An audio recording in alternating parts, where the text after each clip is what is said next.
जो करना है आपके उस जीव आत्मा के ध्यान भजन के प्रताप से वो आप 14वीं कर सकते हो।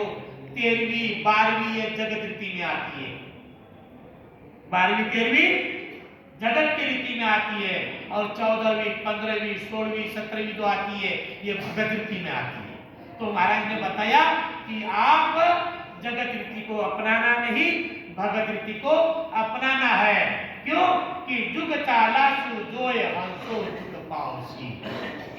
अगर आप वो तो जाना है उनको, वो कोई रुक नहीं पाएंगे, वो रुक नहीं पाएंगे, क्योंकि उन्होंने जो भजन का प्रताप उनका है वो तो जाएंगे ही जाएंगे, लेकिन थोड़ी देर के लिए उनको रुकावट होती है, और रुकावट होते ये जो हम जो कर्म कांड करते हैं उनके ऊपर लागे जाता है। फिर हमने जीते ही हम सेवा करते हैं, चाहे माँ बाप को, चाहे भाई बहन को, चाहे जो भी नानी चाहिए, जीवित में हमने सेवा करना चाहते कि नहीं चाहते? तो मरने के बाद में दुख देना चाहते हैं क्या? अगर दुख देना चाहते हो फिर जगत रीति करो, और सुख देना चाहते हैं तो फिर उनके लिए ज्यादा से ज्यादा ध्यान भजन। तो वही हुआ इस सत्र में, वही हुआ कि जनानी जी जाने के बाद में 12 दिन तक अच्छे तरीके से 13 दिन तक सत्संग, और ये 14वीं तक ही कंटिन्यू सत्संग चली है, कोई इसमें ज्ञाप नहीं हुई। बड़े भाग्यशाली है, बड़े भाग्य सो जीव सर सदगुरु की आवे, काग परक हंस होए कीट सो मृग कहावे। इसलिए महाराज बताते हैं जो भी हम बैठे हुए हैं उनके लिए महाराज ज्ञान से समझाना चाहते हैं। हर प्रकार का जगत में ज्ञान है, हर प्रकार की भक्तियां है, महाराज बताना चाहते हैं, उसको समझना ना समझना हमारा कर्तव्य है। क्या बताते हैं?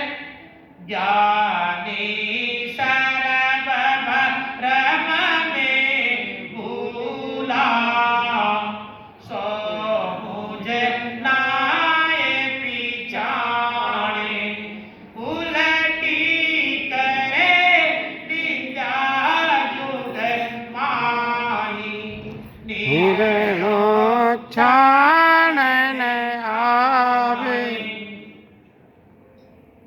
बताना चाहता हूँ ऐसे हमारे परिवार में, रिश्तेदारी में कई होते हैं जिन्होंने नहीं की, उनके लिए नहीं बोलने जा रहा है, लेकिन कहीं कहीं हमारे परिवार में, रिश्तेदार में भी है। क्या इन लोगों ने तुम्हारी सत्संग नहीं किया और बाकी कुछ करने ही नहीं दिया? ऐसे कौन से राम से नहीं किया, ना कोई ब्राह्मण भोजन किया, कोई दसवां नहीं किया, कोई वितरण कुछ नहीं किया, इन्होंने सिर्फ राम राम नहीं किया, बाकी कुछ नहीं किया। ऐसे 10 में 50 में 100 में, कम से 100 में 1% तो भी बोलने वाले होते ही रहते हैं। तो उन्हीं के लिए बोले जाता है ज्ञानी सर्व भरम में बोला। क्यों कि आज तक हमने यही ज्ञान सुना था पंडितों से, गरुड़ पुराण से यही ज्ञान सुना था कि भाई ऐसा करना वैसा करना, 12 दिन अपने जीवात्मा भटकता है, घर में रहता है।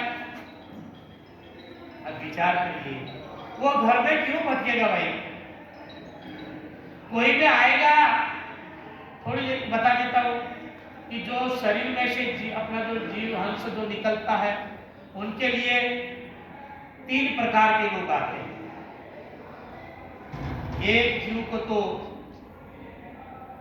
यमदूत आता है, एक तो जो भी दान पुण्य तीर्थ व्रत उपवास किया है, अच्छे से शुभ कर्म किया है, उनके लिए तो देवताओं के पृष्ठ आते हैं। और जो भजन करता है, 12 कमल छेदन किया है, तो उनके लिए अमर लोक के पृष्ठ आते हैं। ले लीजिए।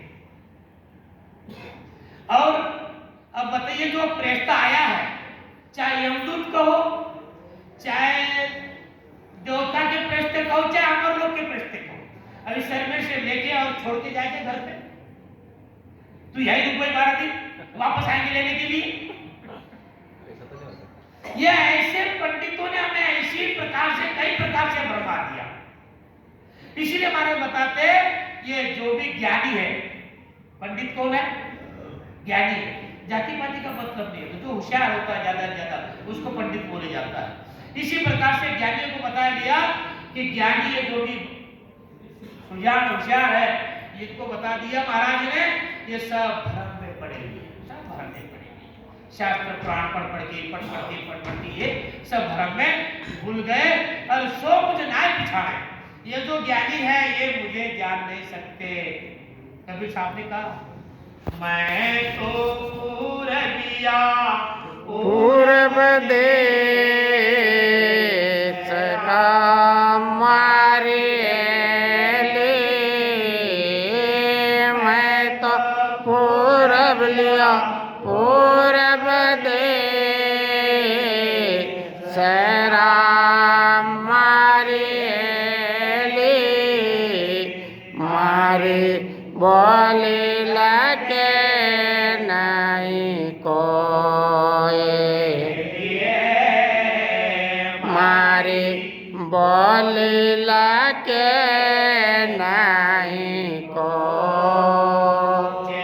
मारे बोले लगे बोले जय मारे बोले लगे जरा भाग पूरा बलाओ लिए जरा भाग पूरा बलाओ। कबीर साहब कि ये मेरी बोली दुनिया समझ नहीं सकती। महाराज जी बोलते हैं कि ये मेरी बोली को समझ नहीं सकते क्योंकि सबके दिमाग में शास्त्रों का ज्ञान सेव हो चुका है और ये डिलीट मारने में बहुत बड़ी कठिनाई जाती है, डिलीट नहीं मार सकते। तो इसीलिए बताते खाली करो